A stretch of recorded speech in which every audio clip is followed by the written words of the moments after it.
as Eli Manning stays on his feet. It is caught by Tyree.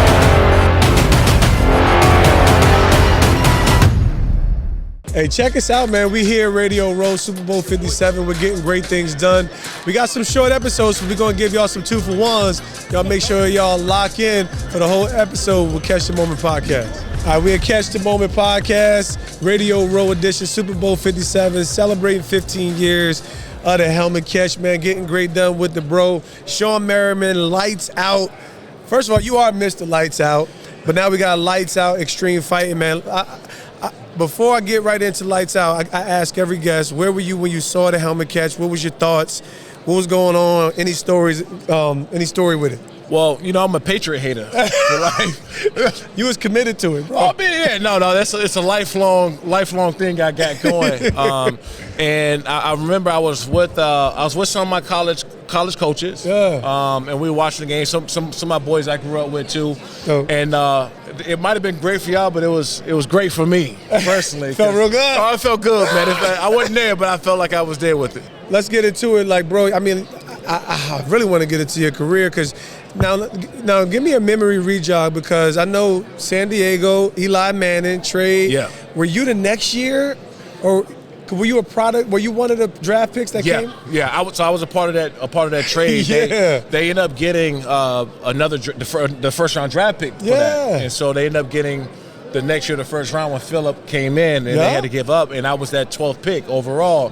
And you know, it's crazy. I'm from Maryland, so you know, I spent a lot of time up in New York, and when I would go up there and see family or friends or whatever in Jersey or New York, and everybody would say that. Yeah. Like, man, I wish you was a Giant, and they stopped saying it after y'all got the ring. It was like that kind of went away, because you know, rings over everything. Sure, no question, man. So let's get into it with Lights Out Extreme Fighting. Tell me about your journey off the field. Was there ever a moment when you transitioned out the game where, you know, we talk about the transition side, where you just like, man, I don't even know, because you were you're literally one of the best at what you did in your time in the NFL. Was it that little space that you had to deal with it? Yeah, no. And how'd you find your way out? Yeah, no question about it. And I'll tell anybody this: like, I don't care how much stuff you got lined up. That year is one of the toughest you'll have, because that regiment's not there anymore. There you go. And so, you know, me, I was ready to retire. I got right into TV, went over to NFL Network. I had my stuff with Lights Out that I was building, but it just wasn't the same. Like, I'll get off set some days, and I'm like, this it? You know what I mean? Like, this is it. And I had plenty of stuff lined up, and I had others, but it wasn't the same feeling of running out to 70,000 people and watching, millions of people watching. Yeah. You know, being in that locker room with the guys after a win or loss and getting back on the horse again. And it was that time period. You trying to figure out who you are and what you want to do. And so it's tough. So when I talk to anybody, especially guys, I say, start doing what you want to do now while you're playing. There we go. Because that first day, that first week that you're done, and you're sitting around, it's like, cool, you only got to get up for something. Until that couple more weeks go by, you're like, okay, damn.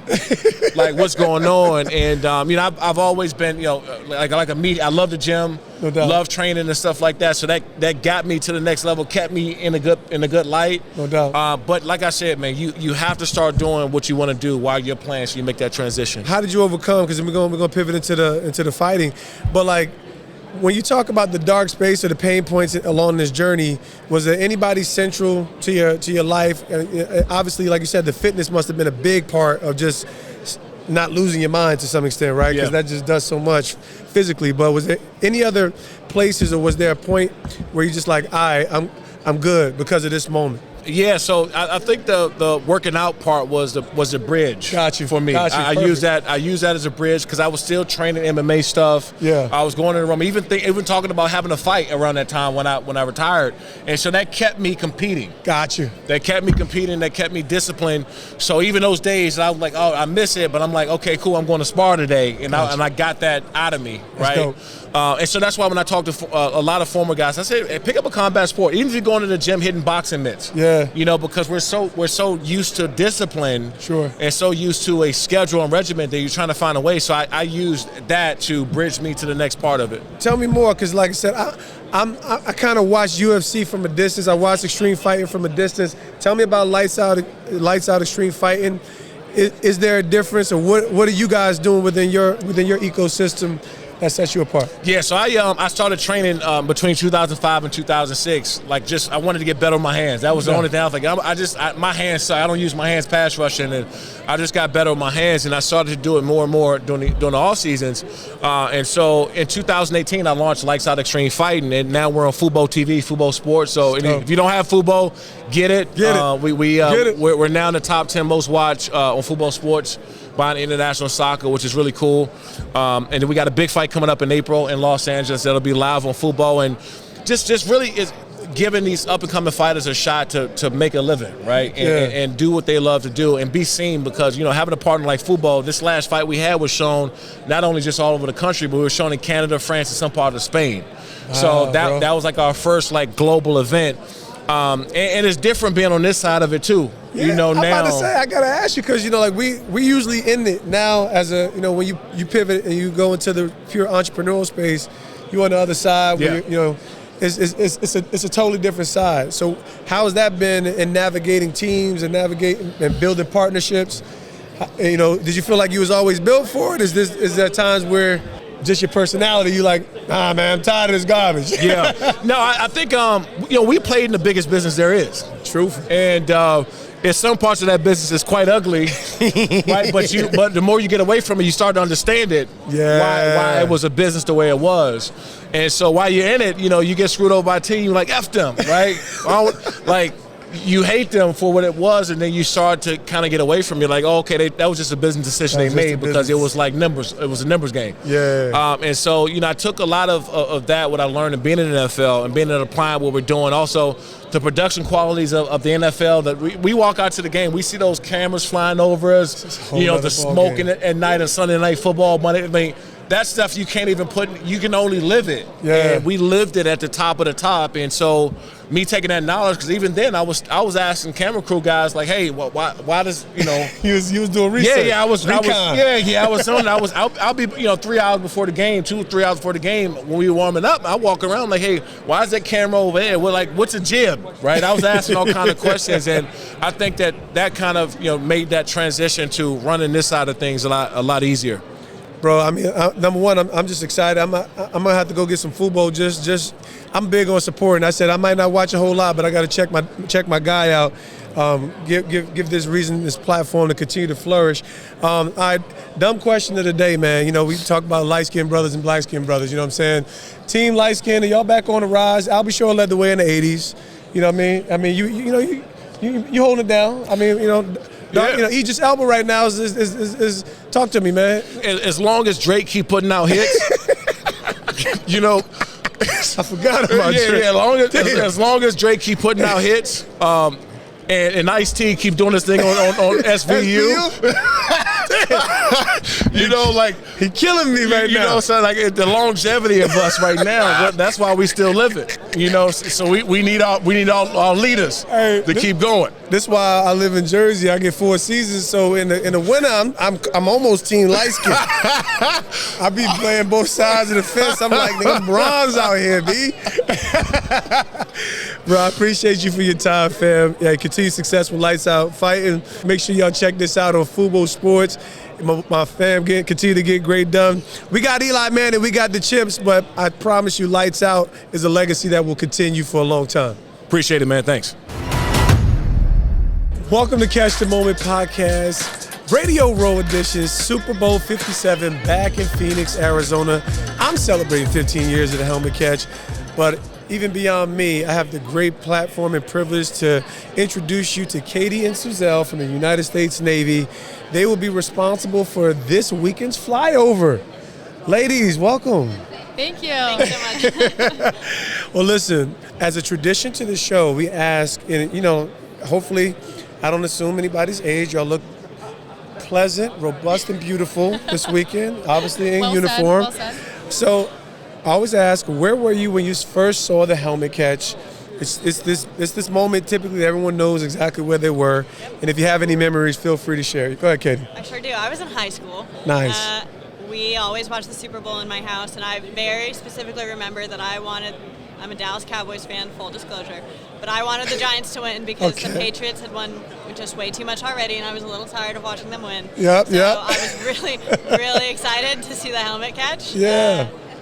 Truly epic moment. Thank you so much. Yeah, we forgive you for being a Cowboys fan. It's okay. We welcome all fans from all walks of life. That's very, very gracious of you. No, you guys have enough pain going on year in and year out, so I can't rub no salt in the wounds. Okay, Suzelle, do you remember exactly where you were? Gosh, I must have been in middle school, I think, and just watching with my family in our living room on the couch. But what a memorable moment. It was fun. So where are y'all originally from? I'm from Albuquerque. Albuquerque, New Mexico. Yep. That is pretty cool. And I'm from Atlanta, Georgia. ATL. That's right. ATL, Shawne. Oh, that's fantastic. Well, this is exciting for me. My son actually just this Tuesday just deployed left for Air Force. Oh. So. Wow. Yeah, so I mean, like, that's why I said to sit down with you young ladies. Now he's going to be doing cyber systems operation. He's quite the he's like the antithesis of his dad. I got a lot going on. My son is like straight now. He's like, he calls me up yesterday. He's like, this is my last call, Dad. I don't know how long. I'm not. Bye. I've made that call before. I know, and it was hilarious. It felt like somebody was just breathing down his neck on the other side. Like I'm Full Metal Jacket as far as my movie references. I was like, son, are you about to go Private Pile? No. That's pretty deep. So tell me, like, what has it been like? Number one, my sister did 13 years Marines, and she actually went in 1989, so it was kind of like a big deal. My dad, like, she was 17, my dad signed her in. What has it been for your guys' experience as ladies into the military in general, and maybe seeing some of the changes through the years? Yeah, I mean, I think it's people like your sister that have helped pave the way, and I feel really fortunate to be in the Navy right now. I think we've made a lot of great changes, and it's just getting better and better for women, and just spreading diversity is so important for our Navy. It is. Yeah, I think we have a really great team, especially here with us today, but also back at home. Our sailors and our maintainers and the other pilots that we work with, it's a really great team and really happy to be a part of it. Excellent. So now, was this like, okay, everybody arrives to some degree with military decisions in a different way. What was it like for you? Of course, we're going to talk about the flyover. This is like, you're like one of the biggest moments of the Super Bowl. But what was it like? Like, how did you guys come to the conclusion, like, I want to be in the Navy? For me, it was pretty easy. My dad graduated from the Naval Academy and was a Navy pilot, so I grew up rooting for Navy football, doing push-ups at every touchdown, and I applied to the Naval Academy, and I was fortunate enough to get accepted. So I just did what he did. I thought flying would be cool, and here I am. Wow, that's pretty awesome. Big shout out to Dad. What's Dad's name? Mike. Mike, we love you. You've done well. You've done well. Your daughter's, she's going to do great. I grew up going to air shows, so I knew that I wanted to fly. And then I went to the Naval Academy as well and picked pilot, and I'm so happy that I made this decision. Wow, all right, so you guys really out here flying in the air. Now, I just watched, I haven't finished it, but it was such a good movie. And I'm definitely into military movies. I mean, like, we live vicariously, and I'm a big advocate of the right movies in general. I just watched Devotion. I don't know if y'all watched that movie. Yeah. Really Oh my God. What is it like? Like, what is it like in general? Is it the adrenaline? Is it like a different kind of liberation? Like, tell me. I don't really know how to describe it. There is a lot of adrenaline involved. I like to joke that I don't feel pain in the cockpit, and I think that's just because of the adrenaline. Yeah. But I will say that I get grumpy if I don't fly for like 3 days. That is pretty fantastic. Now, forgive me here. I've been married for 18 years. I get grumpy when I don't have sex for 3 days. I'm like, okay. Similar. I'm like, similar. okay, I get it. So there we go. We got something. Yeah, I think that's a good comparison. I'm in it. I'm like, hey, I need a Snicker bar. Yeah. Basically. Yeah. That is fantastic. So, all right. So Super Bowl, like, how does the moment arrive where you either find out that this is like, what's the vibes leading up to this moment? For us, we found out about 2 weeks ago that we would be doing the flyover. The Navy picked for the theme to be 50 years of women in naval aviation, which we're celebrating this year. And then we got to meet the team, and it's such great vibes. We're always joking around, and hanging out. It's really awesome to be on this team. Wow. This is so obviously 15 years ago for me was the helmet catch. I believe the last time the Super Bowl was in Arizona, that was Malcolm Butler. Y'all remember Malcolm Butler's moment? I do. Game winning. And I thought of course I watched the Super Bowl, but I thought the Seattle Seahawks were, of course, going to win that game because Javon Kearse makes this crazy, retarded catch. And I'm like, oh, my God, the Patriots are going to lose again with another super catch. So I'm expecting some magic to happen. And clearly you ladies are a part of the magic. Would you say that this is the moment? Because I like to ask every guest, what has been the moment or a defining moment in your life or your career up to this point? I don't want to shape this for you, and I want to give you the platform to share that either way, whether this is the moment or whether there's a previous moment that you really felt has been a pivotal moment that has caused you to arrive to this moment. I might have to say getting my wings. I think for us, it takes years to get to that point, and just finally achieving that and being a real naval pilot. Yeah. I think that's got to be it for me. Yeah. Nice. I would say this is a super cool opportunity and one that I never expected to have ever through the course of my career. So I'm really honored to be a part of it. But I didn't join the Navy to do Super Bowl flyovers. Come on now. To serve my country. Come on now, let's go. Yeah, Talk about it. I got back from a deployment not too long ago, and wow. That kind of experience with the sailors and maintainers, I have a lot of friends that are deployed currently, so that's what I joined the Navy to do. And I think for me, this is really something that you do for them, for the exposure, sure. And it's a huge morale boost for everybody. So, yeah, that's what I would say. Well, number one, thank you so much both for your responses, because when you have something that the world perceives to be so coveted, there's usually more meaning. There's usually more meaning behind someone. That's really what Catch the Moment is all about. Is hey man, what's your meaning? What's your pain point? Now, from both of you, what has been the most difficult moment that rock to overcome, hill to climb, on your journey to this place in your career? I think every pilot goes through a couple of moments in our pipeline where you experience a setback and you have a fear in that moment that you're not going to get where you want to go. For me, in the training command, we have to go to an aircraft carrier and you have to get arrested landings for the first time. You have to prove that you can land on a boat before you can be a naval aviator. Sheesh. And I failed the first time that I went to the boat. So that's a huge, I was supposed to wing. I was supposed to get my wings that weekend. My family had flown out for my winging ceremony, and then I failed the boat, and I came back, and my family was there, and I didn't get my wings, and that's a very crushing moment. It can be downright devastating. Yeah, so I think every pilot in our line of work has experienced something like that before, where you just have to bounce back. Yeah, you're amazing. Well, trust me. So the world talks very often about my Friday practice before the Super Bowl, because I dropped almost everything. Yeah. Now, and I dropped a bunch of passes, don't get me wrong. And you drop 2 passes at the NFL, and the practice, you're like, ugh, it was like the worst day at work. And it was more than that. Now, you know how stories change over time. It's like he didn't catch a cold all week. I'm like, how? But anyway, but yeah, you put that behind you, right? And you recognize what your goals, you've had a vision, you've worked toward it. Congratulations. Tell me what's the biggest obstacle or pain point that you've had to overcome. Gosh, I can't really nail down one moment, but kind of what you were saying with dropping catches. I think for both of us and everyone in our line of work, we have bad flights. We fly all the time, and not all of them are perfect, and not all of them go well, but it's those ones, and then picking yourself back up and moving on and looking ahead and learning from it and getting better that makes us better in our line of work. You ladies are better. You're not just better, you're the best. You've been, and I think this is a powerful thing when you're chosen, right? It's it's a weird thing where, there's other women potentially that could have been chosen perhaps, but you two were chosen. And that's kind of, right? There's not many. I didn't think there was many, but maybe there's one other. But they're busy doing others. Gotcha. Excellent. Well, you were chosen. But yeah, being chosen is something pretty cool in general, all right? Because it doesn't mean that there's no one else that could do it, but it does mean that you're chosen. And I'm glad that you two were chosen. I'm glad that you're in service to our country. Another quick random question. What's your favorite war movie, military movie? Because this is a shout out to my squadron.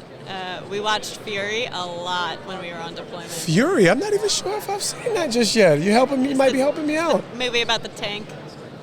Oh, okay. I did. Yeah. I did. That was a good one. Okay, Fury. War movie. I love American Sniper. I think that's a great Sniper was deep. story. That was deep. Well, I'm gonna tell you what.